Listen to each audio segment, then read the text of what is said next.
Welcome to careforcustomers.com. So, you're thinking about being a contact center agent. This is part 2 in our session, and here we're going to talk about what employers are looking for in the contact center industry, what you can expect in training, after training, what the job's like on the phones, and more importantly, what your career can be like in the contact center industry. So, first of all, let's get started. What employers want from you? First of all, they want you to be reliable shift-wise. So they need you to show up for every one of your shifts. Take your breaks when you're supposed to take your breaks. Take your lunch when you're supposed to take your lunch. Just be on time and be what I call shift-wise. Also, be conscientious. They want someone who is conscientious about their job, is involved, wants to learn, wants to get better, wants to improve. Also, they're looking for people who can follow process and procedure.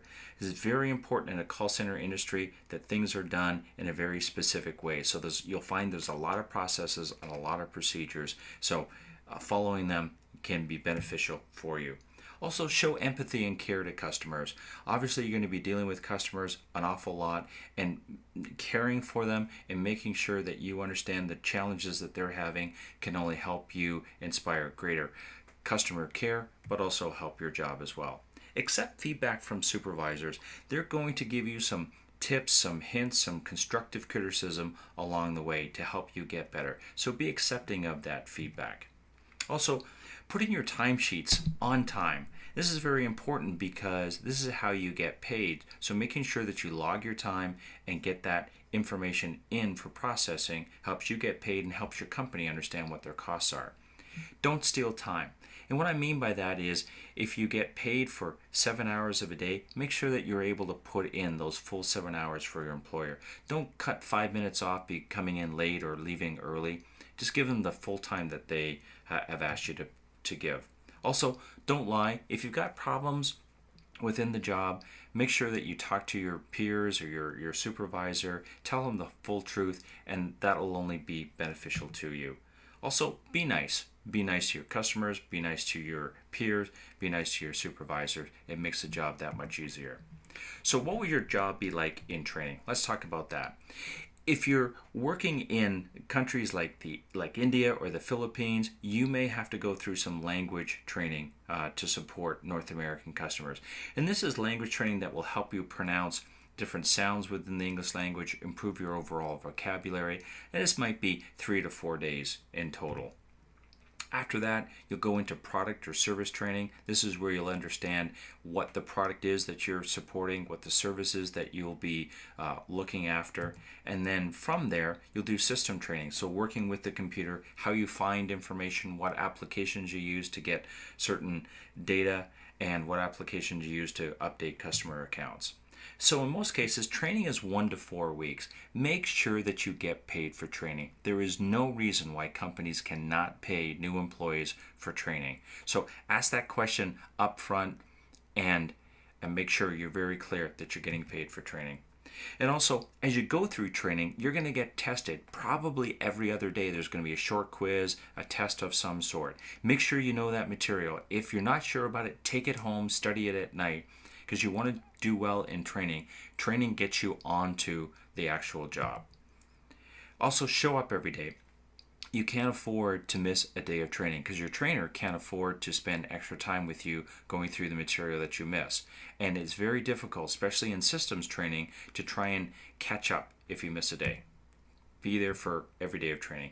So once you're out of training, you've been successful, you passed the training exam, then you'll be assigned to a supervisor, and that supervisor is going to have 10 to 30 people working with them. So you're going to be on a team with members of various experience. Some are going to have couple of months experience, some are going to maybe have a couple of years experience. What you want to do is ask your supervisor who's the best performing agent on your team, and go sit beside that agent, work with them. They are going to teach you things that a long time on the phone will teach you. You can learn it a lot quicker from a good performing agent on your team. Also, you'll get a shift schedule. And the chances are your shift schedule is going to tell you the days of the week that you're working, the hours that you're working, and you're not going to like it. The fact of this industry is that the new hires get sometimes the worst shifts. But don't worry, time will pass. If you improve your performance, sometimes that helps you get a better shift. So be cognizant of that, and they will change. Certain demand throughout the year changes, and shifts will change as a result of that. So again, after training, you'll get a desk to sit at. It probably won't be the same desk every day. So if that's the case and you want to bring in pictures of family, or you got stuffed animals or postcards that you want to display, or even certificates at your desk, make sure that you can pack all of that stuff in a knapsack or a backpack and take it home with you, because you don't want to lose that stuff, especially if you're moving from desk to desk on a day in and day out basis. Headset, very important part of the job. This is what you're going to be talking to your customers with. If you break that, or it breaks, or it goes missing, the chances are you're going to have to actually buy the second one. They'll probably give you the first one for free, but the second one will cost you. So take care of your headset. Don't lose it. Don't break it. Most companies provide a cafeteria with fridges and microwaves to keep and heat your food. Bring your food from home. Bring your lunches, bring your dinners from home. Invest in good containers that are microwavable. It costs a lot of money to buy food at work. So save yourself some dollars and bring in your meals. Bring lots of water, or have a container that you can fill up with water. You're going to be talking a lot. You need a lot of water to keep your throat moist as you're going through the day. Also, don't be nervous. Well, you will be nervous. You can't say don't be nervous. You will be nervous. You'll probably forget some things. Don't worry. It's normal. It will come back to you over time. Just more experience on the phone, more experience doing email or chat, whatever your job is, it will help you. This is why sitting beside that experienced agent is so helpful. They're going to be able to teach you some things, give you some encouragement, help you in your job. Also, take time when you're speaking with a customer to repeat back the questions that they are asking you. That helps your customer understand that you know what they're talking about, and it also helps you, gives you a bit more time, a few more seconds to get the thought in your head and know where the system you have to go and find that information for.